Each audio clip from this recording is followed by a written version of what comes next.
একটি দেশ বড় হয় তখন যখন একটি দেশের মানুষেরা স্বাধীন চিন্তা করতে পারে, সৃজনশীল কাজ করতে পারে এবং সৃজনশীলতার মধ্য দিয়ে পৃথিবীতে তার নামকে উজ্জ্বল করে তুলতে পারে।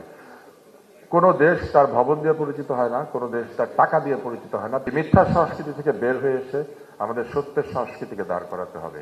আর সকল গণতান্ত্রিক প্রতিষ্ঠানকে, সংবাদপত্রের উপর আঘাতকে, সাংস্কৃতিক প্রতিষ্ঠানের উপর আঘাতকে আমাদের নিজেদের উপর আঘাত বলে মনে করতে হবে। বাংলাদেশ জন্ম নিয়েছিল একটি গণতান্ত্রিক রাষ্ট্র হিসেবে সামনের দিকে এগিয়ে যাওয়ার জন্য।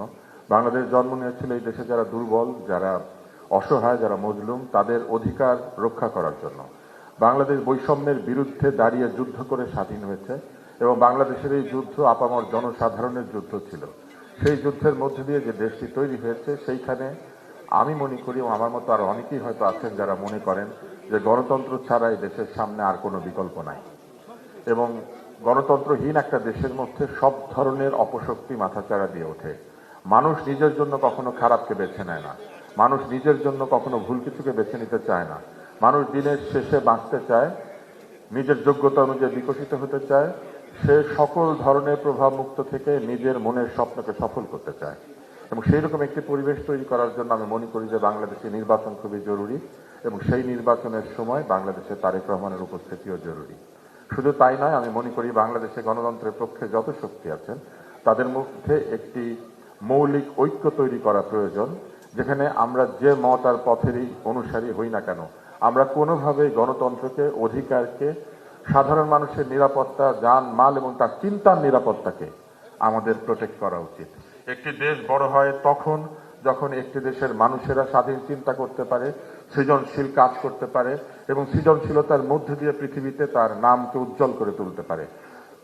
কোনো দেশ তার ভবন দিয়ে পরিচিত হয় না, কোনো দেশ তার টাকা দিয়ে পরিচিত হয় না। পৃথিবীতে বহু ধনী রাষ্ট্র আছে, নাউরু আছে আপনারা জানেন, ব্রুনাই আছে আপনারা জানেন, কিন্তু এই দেশগুলি তাদের টাকার জন্য পরিচিত, কিন্তু এই দেশগুলি সারা পৃথিবীতে সম্মানের আসনে নাই।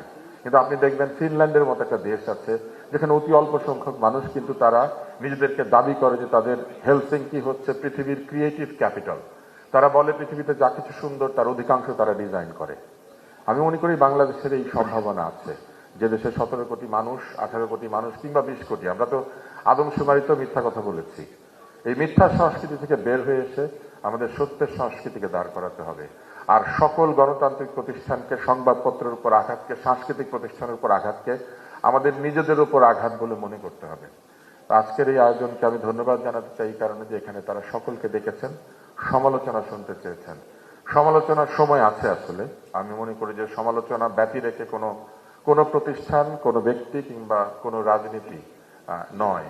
ভুল হতেই পারে, মানুষ যখন কাজ করবেন ভুল হবে, সিদ্ধান্তে ভুল হবে, কাজে ভুল হবে, কিন্তু সেই ভুলকে ঠিক করার যে প্রবণতা, নিজেকে রেকটিফাই করার যে প্রবণতা, প্রতিনিয়ত নিজেকে শুদ্ধতার দিকে পরিচালিত করার যে প্রবণতা, এটাই মানুষকে মানুষ করেছে।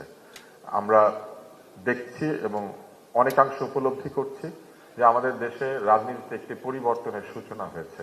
আমরা লক্ষ্য করছি অন্তত কিছু দলের কিছু রাজনীতিবিদ, যার মধ্যে তারেক রহমানও আছেন, অন্যের সমালোচনা বাদ দিয়ে নিজের দলের দিকে মনোযোগ দিয়েছেন, নিজেকে আরো উন্নততর মানুষ হিসেবে তৈরি করার দিকে এগিয়ে চলেছেন এবং কোনো ধরনের ব্যক্তি সমালোচনাকে দূরে রেখে তিনি গত সময়গুলি আমরা যা দেখেছি 5ই আগস্টের পরবর্তী সময়, তিনি সবসময় বাংলাদেশ কি করে ভালো হতে পারে সেই কথাগুলি বলেছেন। আমরা বিশ্বাস করতে চাই যে ভবিষ্যতে গণতান্ত্রিক নির্বাচনের মধ্যে দিয়ে যে গণতন্ত্র আসবে, সেই গণতন্ত্রকে সুসংহত করার জন্য তার উপস্থিতি আমাদেরকে শক্তিশালী করবে। তিনি দিক নির্দেশনা দিবেন, তিনি আমাদেরকে জানাবেন তার পরিকল্পনা কি, এবং জনগণ যেহেতু নিজের ভালো বোঝে, জনগণ তার স্বাধীন সিদ্ধান্তে, ভালো সিদ্ধান্তগুলোর পেছনে দাঁড়াবে। কোথাও ভুল হলে সেটা সমালোচনা করবে এবং কোথাও যদি সাহায্য প্রয়োজন হয় দলমত নির্বিশেষে ভালো কাজের পেছনে দাঁড়াবে। আপনাদের